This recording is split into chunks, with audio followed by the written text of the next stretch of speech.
Yo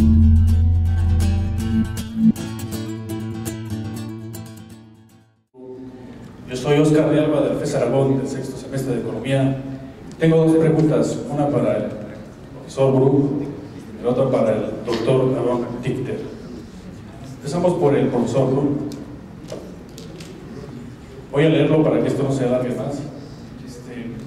Usted habla de los procesos históricos y de los estilos de gobernar para hacer todo el conjunto de la política económica que debe tomar México hoy en día. Yo nada más quiero citar unas partes y después haré hacer la pregunta. Recordemos que el peso de los muertos pesa sobre los hombros de los vivos. La historia es un proceso lógico y lo lógico es histórico. Y la historia escrita hasta nuestros días es la historia de la lucha de clases. Profesor Brun, ¿no sería mejor estudiar la historia mediante el desarrollo de las fuerzas productivas y los medios de producción? ¿No sería mejor estudiar las categorías de este sistema, la ganancia, los salarios, la productividad, la capacidad instalada, para entender el funcionamiento de este sistema? En el largo periodo, en lo largo del periodo que usted menciona, en lugar de los estilos de gobernar. Eso sería todo por mi parte, por el doctor Bru. Y para el doctor Dichter, bueno, vamos a empezar por, usted habló de que la educación es el punto nodal para el desarrollo de nuestro país. Bueno, sí, vamos a tener educación, nos vamos a educar muy bien, con una visión privada, con lucro, eso está muy bien. Pero después, ¿cómo los vamos a emplear? ¿Dónde está el mercado laboral para todos aquellos grandes epítomes de la economía? Porque usted habla de la infraestructura, nunca habla de la industria pesada, de los, por ejemplo, barcos en México, los microprocesadores. Usted habla del transporte, del agua, pero nada que compare nuestra economía con las grandes potencias que hay, que realmente son los detectores de la economía de este mundo. Entonces, yo le voy a hacer dos preguntitas. ¿Tenemos que financiar nosotros al sector privado? Porque este está en obstáculos. Que yo creo desde el 94 que se implementa el neoliberalismo más pujantemente, hay un adelgazamiento del Estado y creo que todo ha sido para el sector privado. Entonces, si usted dice presupuesto multianual, pues creo que ya lo hay con los pidilegas. Claro, usted bien dice, el texto constitucional pues es anual, ¿verdad? Y esto va en contra de lo que está en la Constitución, porque hay pidilegas, ya no son en un año. Entonces, ¿a qué se refiere con hacer algo en la Ley Federal del Trabajo? Si ya usted quiere financiar con las pensiones de nuestros trabajadores, como decía hace rato, está la lucha de clases, es la historia escrita hasta nuestros días. Bueno, ¿y esto sería fondo perdido? Porque a lo mejor ellos no nos financian. Y para acabar, no es suficiente la historia de nuestro país para ver la consecuencia del afán de lucro en esta economía. Muy amable, señoras. Gracias. Pusiéramos de acuerdo para sacar un consenso, yo diría el consenso mexicano, de un modelo alternativo para armar, que esa es la propuesta que yo traigo en el trabajo. Yo hice la sugerencia desde el inicio que mi trabajo es de aproximadamente 1 hora y media. Y bueno, aquí disponemos de 15 minutos. Ya invité a todos los presentes para una sesión pública el día 27 de marzo.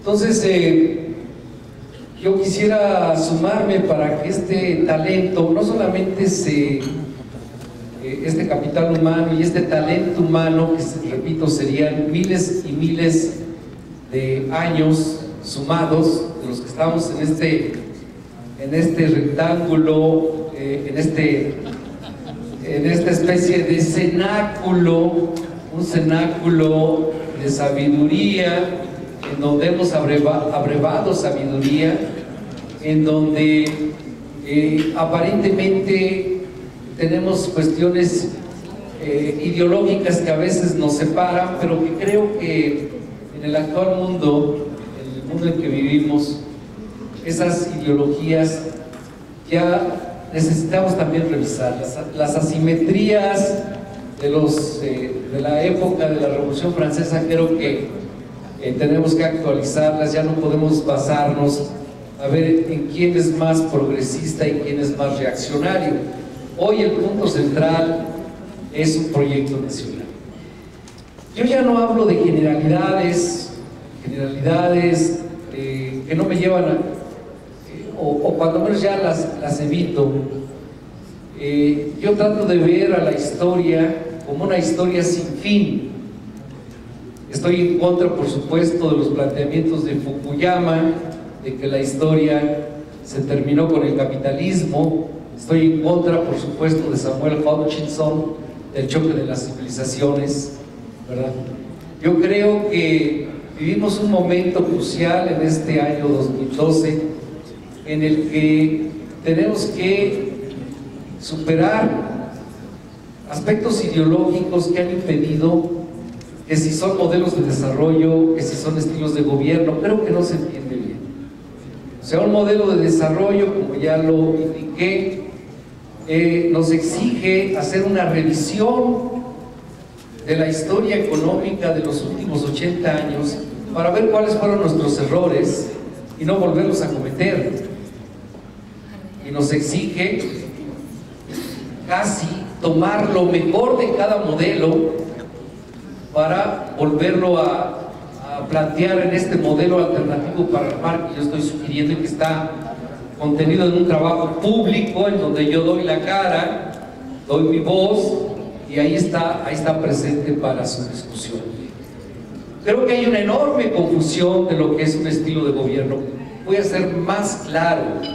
Un estilo de gobierno es la posibilidad de cambio que tenemos ahora a partir del 1 de julio, en que pueda llegar otro estilo diferente al que hemos tenido del 34 para acá, del 34 al 2000 y del 2000 al 2012, por las propias cifras macroeconómicas que están presentes. Un estilo de gobierno que nos lleve a lo que en efecto señalaba Samuel, de que la política económica, si bien las tasas de crecimiento son importantes, de que se crezca a tasas superiores al 6%, efectivamente no es suficiente, porque también tenemos que ver la distribución del ingreso. Entonces, en concreto, hablo de estilo de gobierno, o sea, un modelo de desarrollo en términos de economía, de estructura económica, y estilo de gobierno en términos del sistema político que nos rige, porque a final de cuentas esa es, desde mi punto de vista, los retos de una economía política. Muchas gracias.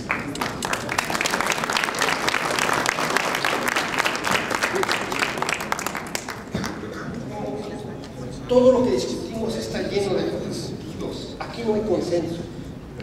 Aquí hay disensos y enfrentamientos ideológicos, porque eso es de economía. Por eso a mí me preocupa tanto cuando hablan de la certificación. Yo estoy dispuesto a que me certifique el más grande de los economistas mexicanos, suma cum laude de los tercer Boston, el doctor Evoleví. Si me permiten a mí certificarlo a él. Porque aquí la cosa es muy sencilla. Todo el mundo habla del mercado. Vamos a componer el mercado y vamos a saber qué es el mercado. Porque el concepto que tengo yo del mercado, señores, no es el concepto que tienen ustedes. Para mí, señores, el mercado es una relación entre productores privados autónomos que se relacionan entre ellos mediante el intercambio de sus productos, sin conocer el monto de la necesidad social. Y en general los economistas entienden un lugar, y ahora lo quieren hacer inclusive hasta virtual, en donde se compra y se vende. Pues no. Si no son productores privados los que intercambian sus productos, no hay mercados. Número uno. Número dos, cuando ustedes hablan de capital, por ejemplo, el doctor Arroyo, él habla de formación de capital físico. Sería una muy buena noción para desarrollar en discusiones sobre la contabilidad social. Pero de lo que los economistas keynesianos y barracianos solemos hablar es de la formación neta de capital fijo. Entonces, el doctor Peter habla de formación de capital humano, pero ¿qué es el capital? El capital no es para ustedes, señor, lo que es para mí. Y además quiero decir que no son conceptos míos, son conceptos de Carlos Marx, están escritos y publicados y cualquiera los puede leer. El capital es una relación social de producción entre dos grupos de la sociedad, uno minoritario y otro mayoritario. El minoritario es propietario de los medios de la producción, el mayoritario está desposeído de medios de producción y todo lo que tiene para vender su fuerza de trabajo. ¿Cuál capital humano? Y se lo he dicho al doctor Sarucán también, pero es difícil que me entienda un biólogo cuando se lo dice un economista marxista. Si se lo dice una bióloga, no me puedo cambiar.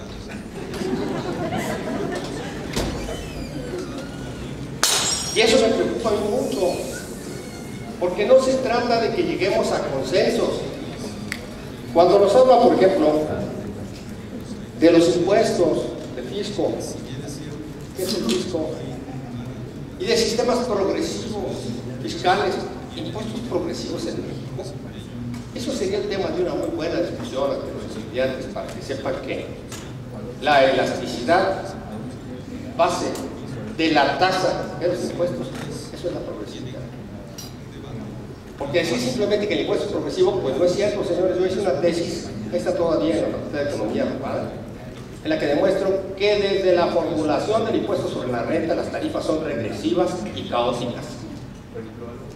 Y ahora bien, si lo que se quiere decir con el sistema fiscal progresivo es que paguen más los que más tienen, el sistema fiscal, eso lo sabemos todos los fiscalistas de este país que estudiamos hace 30 años, es completamente regresivo.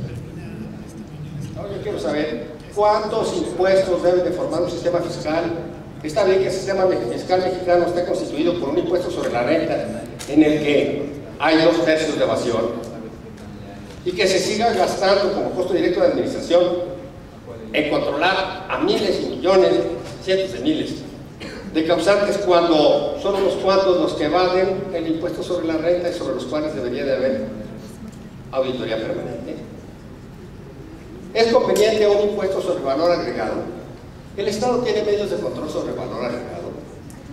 De 1900 al año 2003 no hubo matriz insumo producto, sacaron el valor agregado. Y luego hablamos nosotros de crecimiento y de desarrollo, pero con una ligereza que a mí me deja estupefacto. Quiero que me digan ustedes qué grado de error tienen las cifras que se han producido desde 1950 hasta hoy. Primero con el Banco de México, como convenios con el Banco Mundial, y luego con el INEGI. ¿De dónde sacan el Producto Bruto cada año? ¿De dónde lo sacan trimestral? Los economistas que conocemos del Banco de México, sabemos que el mejor instrumento para calcular el Producto Bruto es un instrumento muy manejado por todo el mundo, creo que le llaman chilímetro. Que me den la matriz insumo producto nacional, la matriz insumo producto de los estados y la matriz insumo producto de los municipios, y les aseguro, quiero saber cuántas columnas tiene cada matriz insumo producto, por más asumido que los hagan, del primero al último nivel. Y luego que me digan el grado de confiabilidad que tienen esas estadísticas. Ay, sí, el Producto Interno Bruto creció 3%, va a crecer 4%. Seguro, señores. La OECD dice, el Banco Mundial, nosotros les damos las cifras. Ese es el doctor Sojo, especialista en historia económica, el que hace las estadísticas de México, como le dice Calderón, ¿verdad? Y así ha sido, todos los presidentes de la República son los que dicen cuál es la cifra. ¿Por qué no permitió Cedillo que fuera el Colegio Nacional de Economistas el que calculara los acervos de capital, que fueron publicados por última vez para toda la economía nacional en junio de 1967? ¿Por qué no quiso que el Colegio de Economistas calculara la matriz insumo producto? Pues porque pierden el instrumento básico para mentirle a la sociedad acerca de cuál es la situación económica.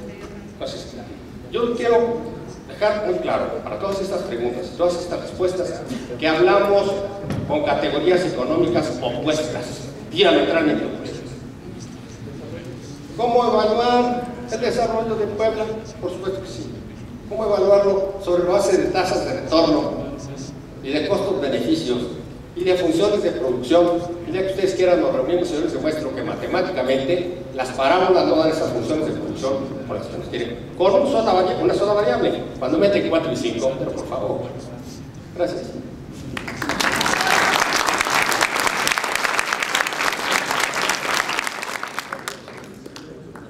Sí, respecto a lo que mencionaba Gustavo Piña del tema de la erosión y del agua, yo creo que son temas fundamentales que ahora en cualquier proyecto que se evalúe pues deben de ser considerados, que es el concepto de sustentabilidad.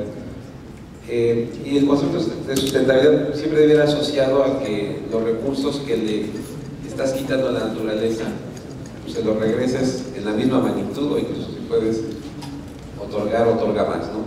Esta es una variable que ya no solo en los proyectos agropecuarios, sino en todas las actividades económicas pues ya debería de ser una variable incluida, porque pues ya como humanidad pues hemos sido víctimas de lo que es el calentamiento global, el cambio climático, que sí nos está afectando severamente. Entonces yo creo que es un tema fundamental y efectivamente no es solo la parte de recuperación del suelo, que sí es muy importante y que desgraciadamente ya muchas zonas del estado y del país las tenemos ya erosionadas y incapaces de producir, y que sí se podría recuperar, sino de las que actualmente están siendo productivas. Lo mismo ocurre con el agua. Tenemos ya zonas donde los mantos freáticos ya están en una situación de agotamiento, y si no se toman acciones en este momento, pues para las generaciones futuras va a ser un problema extremadamente severo. Ese es un tema que pues, para nuestra generación y la que viene pues va a ser un tema que vamos a estar revisando muy a fondo en todas las actividades que hagamos en nuestro quehacer productivo. Y evidentemente, bueno, la parte de esta tecnología de las piedras húmedas, con mucho gusto la revisamos. Es todo esto. Cuando yo recibí la invitación de participar aquí, particularmente en esta mesa asociada al tema de crecimiento, me pareció pertinente hablar de un tema específico que es la infraestructura, como algo que siempre es importante, como uno de los aceleradores, motores, algo que va a impulsar el crecimiento. Entonces, al hacer esa aseveración, usted citó de más inversión, más crecimiento, básicamente yo di por sentado así, me refiero a esa inversión física, en infraestructura. Ciertamente hay otros tipos de inversión a los cuales usted hizo referencia, como por ejemplo son inversiones financieras o hay quienes llegan a llamar inversiones especulativas, ese tipo de cosas, y bueno, ahí las situaciones pueden ser diferentes. Yo entendería que hay algunas regulaciones respecto de las inversiones y algún tipos de inversiones, sobre todo de tipo financiero y demás, y no solo en México, sino en todo el mundo, y algunas de estas regulaciones pues o se han quedado cortas o han fallado o han estado ausentes, y algunas de estas se pueden asociar con la última crisis financiera. A mí me parece que hablar de inversión y hablar de inversión productiva sí tiene una relación directa con el crecimiento, no tengo duda. En cuanto a regulaciones, seguramente hay tipos de inversión que requieren una regulación que hay que ser cuidadosos en el sentido de implantarlo para dejarla, sobre todo, reglas claras de lo que se puede y no se puede hacer, y que no nos quedemos cortos, pero que tampoco nos vayamos más allá, que inhibamos inversión, sobre todo de la inversión productiva, en fierros, en ladrillos, básicamente, pero a eso es a lo que, por lo menos en la exposición que presenté me referí. Respecto de los comentarios de aquí del compañero, cuando yo hablé de educación, en ningún momento dije que educación era el punto nodal para el crecimiento y que era uno de los puntos importantes para apoyar el proceso de crecimiento en México. Sin más educación, invertir en educación, invertir en el desarrollo del talento.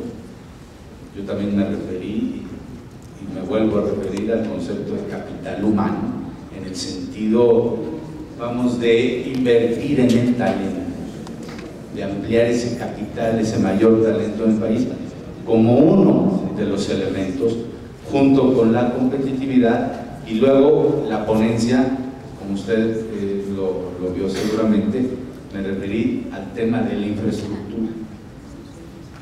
Usted también me recriminaba por qué no hablé de otras industrias, de barcos o de informática, mencionó 2 o 3 ejemplos. No, porque me refería a la infraestructura. Fue una cuestión que así me pareció que era prudente.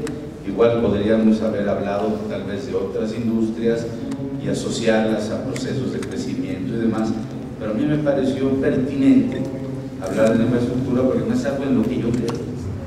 Simplemente de ahí lo llevé al desarrollo. El tema de la presupuestación multianual.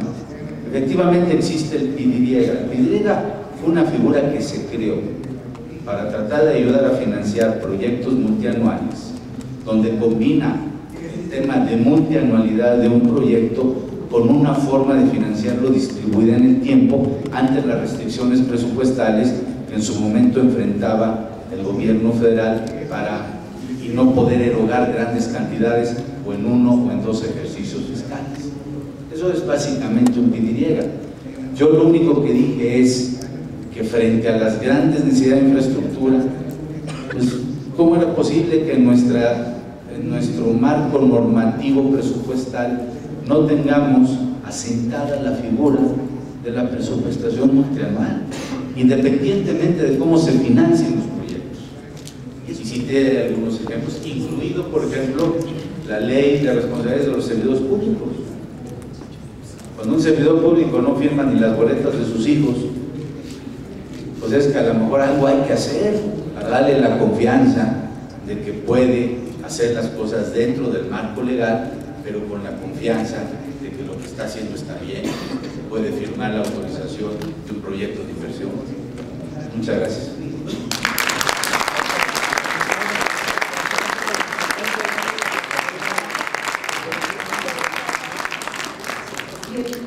Gracias a todos los ponentes, al doctor Samuel, al doctor Aarón, al doctor Carlos, al maestro Ricardo Ramírez, al maestro Neri y al maestro Pedro Alberto González por la participación en esta mesa.